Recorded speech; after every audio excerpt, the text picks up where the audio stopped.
Hello friends, जय जगन्नाथ। आज child development pedagogy mock test को आपण मानकु स्वागत। तो आज मॉक टेस्ट रे डिस्कसन करबा टोटल 30 टी प्रश्न आ जार फुल मार्क रहुछि आपणकर 30 मार्क।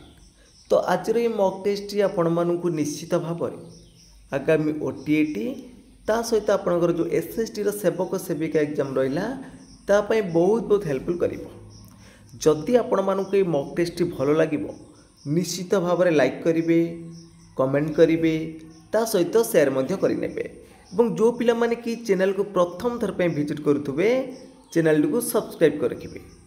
तो चलतु डेरी न करी आज मॉक टेस्ट को आरंभ करवा। तो आज प्रथम प्रश्न अच्छी भारत वर्षर विभिन्न पाठ्यक्रम क्यों संस्था प्रस्तुत करिछि। तो आपणकर भारत वर्षर विभिन्न पाठ्यक्रम क्यों संस्था प्रस्तुत करे। तो पाठ्यक्रम क्यों संस्था प्रस्तुत करे, टी एवं एसीआरटी न ओपेपा न एनसीआईटी न एनसीटीई। तो भारत वर्षर विभिन्न पाठ्यक्रम क्यों संस्था प्रस्तुत करे। तो यार सटीक उत्तर कौन आसो, यार सटीक उत्तर हो आपणकर ऑप्शन नंबर सी एनसीईआईटी। तो जो मैंने सी चूज कर ठीक अच्छे। तो परवर्ती प्रश्न देछि निम्नोक्त मध्यरु केउटी विकासर मूल नीति बा विधि ठारू अलगा। केउटा विकासर मूल नीति बा विधि ठारू अलगा। विकास एक निर्दिष्ट दिगरे गति करे, वृत्तिगत निपुणता हासिल ना धारा स्वतंत्र ना धारावाहिक प्रक्रिया। तो केउटी विकासर मूल नीति बा विधि ठारू अलगा। तो सटीक उत्तर कौन आसिबो ना ऑप्शन नंबर बी वृत्तिगत निपुणता हठात हासिल। तो परवर्ती प्रश्न देछि निम्नोक्त मध्यरु केउ नीतिटी अंतर्दृष्टि मतवाद सह संपृक्त नुहे। केउ नीतिटी अंतर्दृष्टि मतवाद सह संपृक्त नुहे। स्नानिध नीति ना अंतर्भुक्त नीति ना संपूर्णता नीति ना फलाफल नीति। केउ नीतिटी अंतर्दृष्टि सहित संपर्कित नुहे। तो ये फलाफल नीतिटा नुह यहाँ हूँ थर्नडाइकर रही। तो यहाँ थर्नडाइक नियम रही। तो अंतर्दृष्टि आपन देते किए गेस्टाल्ट समूह। तो 4 नंबर प्रश्न देछि निम्नलिखित मध्यरु केउटी शिक्षणर स्वरूप नुह। केउटा शिक्षणर स्वरूप नुह। तो शिक्षण एक जीवनव्यापी प्रक्रिया ये ठीक अच्छे। आपंकर शिक्षण एक उद्देश्यपूर्ण कार्य ये भी ठीक अच्छे। शिक्षणटा हूँ सक्रिय यहाँ भी ठीक अच्छे, किंतु प्रत्यक्ष दृष्ट यहाँ हूँ शिक्षण गोटे स्वरूप नुह। ताले डी हम ये राइट आंसर। तो परवर्ती प्रश्न देछि निम्नोक्त मध्यरु केउटी समापनमूलक प्रश्नर नियम नुह। तो 5 नंबर सटीक उत्तर कौन आसिबो केउटा समापनमूलक प्रश्नर नियम नुह। तो परीक्षक परीक्षार्थी ठारू कौन चाहते स्पष्ट हम यहाँ तार गोटे नियम। प्रश्नर पदार्थ शून्यस्थान सर्वदा सामान रहीटा भी हूँ तार गोटे नियम। शून्यस्थानटा सब आप सामान रखिए। आएपरी प्रश्न शिक्षक मैंने सहजरे प्रस्तुत करें यहाँ तार गोटे नियम नुह। ताले सी हम ये राइट आंसर। तो परवर्ती प्रश्न अच्छी क्यों मूल्यायन द्वारा शिक्षार्थीर बौद्धिक और अन्यान्य बौद्धिक क्षेत्र में शिक्षार्थीर स्थिति आकलन करा जाइथाय। क्यों मूल्यायन द्वारा शिक्षार्थीर बौद्धिक और अन्यान्य बौद्धिक क्षेत्र में तार आकलन स्थिति आकलन करा जिवो। व्यवस्थान ना सामग्रिक ना समाप्ति सूचक ना नैदानिक। तो 6 नंबर आपंकर सटीक उत्तर कौन आसिबो ना तार बौद्धिक आउ हूँ अन्यान्य बौद्धिक ये सब सामग्रिक मूल्यांकन द्वारा करा जाइथाय। तो बी हम ये राइट आंसर।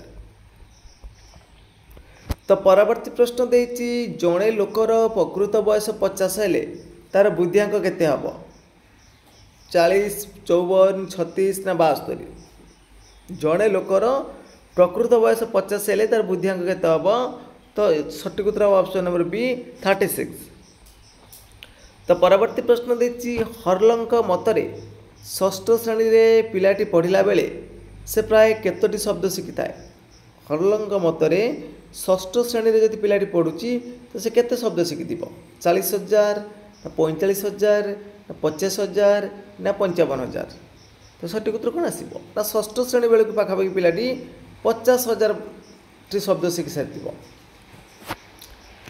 तो नेक्स्ट क्वेश्चन देती जाशुणी जनकर कार्यकलाप को अविकल नकल कले ताकू कौन कह तो जाशुणी जनकर कार्य को अविकल भाव नकल करवा तो यहाँ कौन कौ प्रकार अनुकरण ना यहाँ हूँ ज्ञात अनुकरण तो जाशुणी नकल करवाटा हूँ ज्ञात अनुकरण।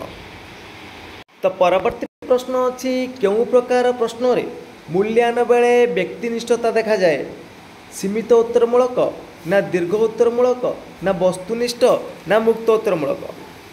देखंतु वस्तुनिष्ठ प्रश्न रे व्यक्तिनिष्ठता न थाए तो वस्तुनिष्ठ प्रश्न रे व्यक्तिनिष्ठता न थाए सीमित उत्तरमूलक हेनी आपणकर मुक्त उत्तरमूलक हेनी कि देखो दीर्घ उत्तरमूलक प्रश्न रे कौन ना व्यक्तिनिष्ठता थाए तो बी हम ये राइट आंसर।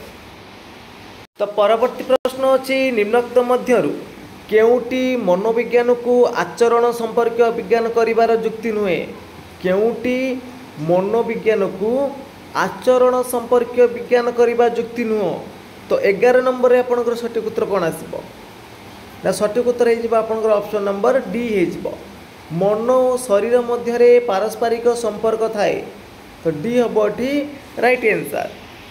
तो परवर्ती प्रश्न अच्छी शिक्षण को दृढ़ीकरण करने केउटीर आवश्यकता अच्छी जदि आपण मैंने शिक्षण को दृढ़ीकरण करने को चाहते ताले अभ्यासीकरण मन पकेबा ना तर्जमा करवा ना विश्लेषण करवा तो शिक्षण को दृढ़ीकरण करने केउटा करवा आवश्यक ना अभ्यासकरण करवाटा आवश्यक तो ए जो मैंने चूज कर ठीक अच्छे।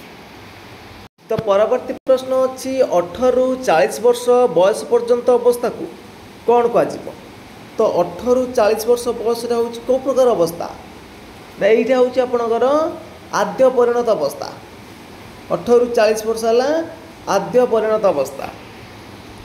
तो परवर्ती प्रश्न अच्छी निम्नोक्त शिक्षार्थी मानकर आचरण अध्ययन पद्धति गुड़िक मध्यरु केउ पद्धति अधिक वस्तुनिष्ठ जो चारिटा पद्धति आपणकर रहा ये स्वपरीक्षण साक्षात्कार व्यक्ति अध्ययन पर्यवेक्षण ये जो चारिटा पद्धति गुड़िक मध्यरु केउ पद्धति अधिक वस्तुनिष्ठ सबुठारु अधिक वस्तुनिष्ठ कौ पद्धति तो सठिक उत्तर हम ऑप्शन नंबर ए स्वपरीक्षण। तो परवर्ती प्रश्न अच्छी केउ आवेग को आद्य बाल्यावस्था देखा जाए नहीं केउ आवेगटी आद्य बाल्यावस्था देखा नहीं जोटा कि आपंकर हूँ 3 वर्ष ରୁ 6 वर्ष बयस मध्य कौन देखा क्रोध भय ईर्षा क्लेश या भर आपंकर देखु कौन ना क्लेशटा 5 वर्ष बेलू देखा जाए सॉरी यहाँ आपंकर आद्य बाल्यावस्था देखा जाए ना यहाँ हूँ शैशव अवस्था देखा जाए। तो परवर्ती प्रश्न अच्छी निम्नलिखित केउटी क्रीड़ा सह संपर्कित नुहे स्वतःस्फूर्त ना क्लांतिदायक ना आनंददायक ना स्वाभाविक तो केउटा आपणकर कौन ना क्रीड़ा सहित संपर्कित नुहे तो ऑप्शन भितर आपणकर सठिक उत्तर कौन आसीबो ना सठिक उत्तर हो आपणकर ऑप्शन नंबर बी हो ना क्लांतिदायक तो क्रीड़ाटा हूँ कौन क्लांतिदायक नुह। तो परवर्ती प्रश्न अच्छी ज्ञान चिंता स्मरण कल्पना भाषा शिक्षा इत्यादि प्रक्रिया को व्यक्तिर क्यों विकास कह ज्ञान चिंता स्मरण कल्पना भाषा शिक्षा ये सब कौ प्रकार मानसिक ना सामाजिक ना शारीरिक ना आवेगिक तो सठिक उत्तर कौन आसो ना यही सब हूँ गोटे गोटे चिंता करिब स्मरण करिब कल्पना करिब ज्ञान भाषा शिक्षा करिब ये सब हूँ शारीरिक कि मानसिक नुह सॉरी शारीरिक कि सामाजिक नुह ये सब हूँ आपणकर कौन ना मानसिक प्रक्रिया बा मानसिक विकास तो ये हम ये राइट आंसर। तो परवर्ती प्रश्न देछि निम्नलिखित गुड़िक मध्यरु केउटी बुद्धिर अर्थ नुहे केउटा बुद्धिर अर्थ नुह अनुभूति शिक्षा लाभ करने सामर्थ्य ना समस्या समाधान करने दक्षता ना एक निर्दिष्ट सामर्थ्य नुहे ना द्रुत शिक्षण पर क्षमता केउटा बुद्धिर अर्थ नुहे तो सठिक उत्तर कौन आसो ना एक निर्दिष्ट सामर्थ्य नुहे बोली पचार ये तार अर्थ नुहे तो सी हम ये राइट आंसर। तो परवर्ती प्रश्न देछि निम्नलिखित गुड़िक मध्यरु केउटी अनग्रसर शिक्षार्थींकर लक्षण नुहे। देखंतु तांकर जो अनग्रसर पिला माने रहिले सेमानकर ज्ञानात्मक दक्षता समान माने सीमित आउ सेमानकर कोन ना दुर्बल तांकर स्मृति शक्तिटा होची दुर्बल आउ असबलता को भय करंती किंतु लक्ष्याभिमुखी आचरण प्रदर्शन करते नहीं को मैंने अनग्रसर शिक्षार्थी मैंने कौन आसबी सी हम ये राइट आंसर। तो परवर्ती प्रश्न देती निम्नोक्त मध्यरु केउटी क्रियाशील उपकरण नुहे केउटा क्रियाशील उपकरण नुहे नाटक अभिनय ये तो क्रियाशील रपर विभिन्न स्थान परिदर्शन यहाँ भी रंत्रपातिर व्यवहार यहाँ भी रु रेडियोटा गोटे क्रियाशील उपकरण नुह यहाँ हूँ आप गोटे श्राव्य उपकरण तो यहाँ क्रियाशील हो पार ना। तो परवर्ती प्रश्न देती निम्नोक्त मध्यरु केउटी शिक्षा साधन सामग्रीर मुद्रित माध्यम नुहे पुस्तक कार्यपुस्तिका अभ्यास पुस्तिका वीडियो टेप। तो केउटा शिक्षा साधन सामग्रीर मुद्रित उपकरण बा माध्यम नुह से वीडियो टेप। तो परवर्ती प्रश्न देती निम्नोक्त मध्यरु केउटी बेंजामिन एस ब्लूम पारदर्शिता शिक्षण पाई देइथिबा विचारधारा नुह वेरी वेरी इंपोर्टेंट क्वेश्चन देखंतु केउटा आपणकर जो बेंजामिन एस ब्लूम पारदर्शिता शिक्षण पाई देइथिबा विचारधारा नुह सबु शिक्षार्थी पाई पाठ्यक्रम प्रस्तुति ना शिक्षादान बेले द्रुत और मंथर शिक्षार्थी को अवहेला करे ना पाठदान प्रेरणादायक हेबो ना शिक्षार्थी को क्रियाशील आवश्यकता न थाए केउटा बेंजामिन ब्लूमकर पारदर्शिता शिक्षण पाई देइथिबा विचारधारा नुह। तो सठिक उत्तर कौन आसब ना ऑप्शन नंबर डी देखो ये कौन ना शिक्षार्थी को क्रियाशील आवश्यकता न थाए तो डी हम ये राइट आंसर। तो परवर्ती प्रश्न देती निम्नोक्त केउटी प्रयत्न प्रमाद मतवादर श्रेणी रे प्रयोग को सूचाऊ नहीं केउटा प्रयत्न प्रमाद मतवादर श्रेणीर प्रयोग को सूचाऊ नहीं शिशुर शिक्षण लक्ष्य भित्तिक हेब ना शिक्षण वस्तु को बारंबार अभ्यास करा ना शिक्षण पाई बहुबुद्धि चिंतन अनुध्यान दरकार ना आवश्यक स्थले मुखस्थीकरण जरूरी थाए जो प्रयत्न प्रमाद रहा तार श्रेणीर प्रयोग को कौटा सूचौनी ना शिशुर शिक्षण लक्ष्य भित्तिक रहा ठीक हम ता सहित ताकू कौन ना वस्तु को बारंबार अभ्यास करा ता सहित आवश्यक स्थल मुखस्थीकरण कर बहुबुद्धि चिंतन और अनुध्यान दरकार यहाँ ना सी हम ये राइट आंसर। तो परवर्ती प्रश्न देती निम्नोक्त मध्यरु केउटी निरवच्छिन्न समव्यापक मूल्यांकन पाई परीक्षण पद्धति नुहे मौखिक लिखित साक्षात्कार ना कार्यभित्तिक केउटा निरवच्छिन्न समव्यापक मूल्यांकन पाई परीक्षण पद्धति नुह सठिक उत्तर ऑप्शन नंबर सी साक्षात्कार।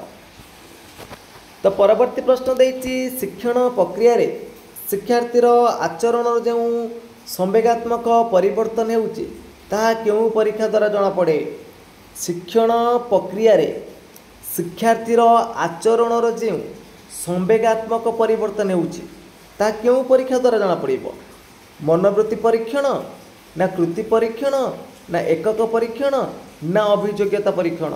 तो सठिक उत्तर कौन हम ना सठिक उत्तर हम ऑप्शन नंबर डी अभियोग्यता परीक्षण। तो परवर्ती प्रश्न अच्छी निम्नोक्त मध्यरु केउ यंत्रचालित सामग्री नुह कौटा या भितर यंत्रचालित सामग्री नुह ऑप्शन देखो सी दे पाठ्यकोशड़ा तो सी हम ये राइट आंसर। तो परवर्ती प्रश्न अच्छी निम्नोक्त मध्यरु केउटी परीक्षण माध्यम शिक्षण एक सोपान परीक्षण माध्यम केउटा गोटे तार सोपान अनुकल्पना करिबा अभ्यास करिबा परिवेश सह प्रतिक्रिया ना अभिज्ञता प्रकाश करिबा तो अनुकल्पना करिबा होउची तार एक सोपान। तो परवर्ती प्रश्न अछि कार्यभित्तिक पद्धति रे केउ व्यवस्थाटी थिले पिला माने सहजरे बुझी लक्ष्य हासिल रे एकाग्रता रक्षा करंती। तो कार्यभित्तिक पद्धति रे केउ व्यवस्थाटी थिले पिला माने सहजरे बुझी लक्ष्य हासिल रे एकाग्रता रक्षा करंती जदि गोटे कार्य स्वल्प संख्यक लक्ष्य आधारित हो तो पिला माने एटा रखि परिबे नुहे कि ता सहित दलगत आलोचना व्यवस्था दिए शिक्षक शिक्षादान करुले या पर्याप्त उपकरण व्यवहृत होते तो कार्यभित्तिक पद्धतिर क्यों व्यवस्थाटी थिले पिला माने सहजरे बुझी लक्ष्य हासिल एकाग्रता रक्षा करती ताने शिक्षक शिक्षादान करुले हम कि आप कौन ये एकाग्रता केमी रक्षा करेंगे यहाँ भूल हम आपंकर पर्याप्त उपकरण व्यवहार होते भी भूल आसो जदि कौन हम ना दल आलोचना आसबनी जदि गोटे कार्य स्वल्प संख्यक लक्ष्य आधारित थी तो अल्प संख्यक लक्ष्य थी ताले से कार्यटा सहजरे पिला माने बुझिकी से एकाग्रता रक्षा करती तो अत्यधिक लक्ष्य थे तो से कौन अधिक समय विनियोग करेंगे से विरक्त व क्लांत होगी पाठटा दूरे जाए।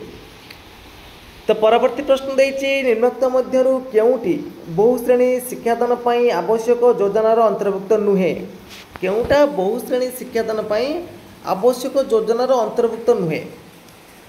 तो ऑप्शन भितर आपन सठिक उत्तर कौन हम ना ऑप्शन नंबर सी देखंतु सी हम ये राइट आंसर शिक्षक प्रशिक्षण व्यवस्था। तो परवर्ती प्रश्न अच्छी निम्नोक्त मध्यरु केउटी सृजनशील व्यक्ति मानक संबंध रे देइथिबा मत नुहे केउटी सृजनशील व्यक्ति मानक संबंध रे देइथिबा मत नुह। तो सठिक उत्तर कौन आसीबो ना ऑप्शन नंबर डी नमनीयता और विस्तारण संबंधी दक्षता अधिक। तो फ्रेंड्स आज मॉक टेस्ट ये सरी जाइए जदि आपण मानक ये मॉक टेस्ट भल लगी निश्चित भाव में लाइक करेंगे कमेंट करेंगे ता सहित शेयर करें जो पिला माने कि चैनल को प्रथम थर पर विजिट करुवे चैनल को सब्सक्राइब कर रखिए। तो फ्रेंड्स आज पे जय जगन्नाथ जय हिंद।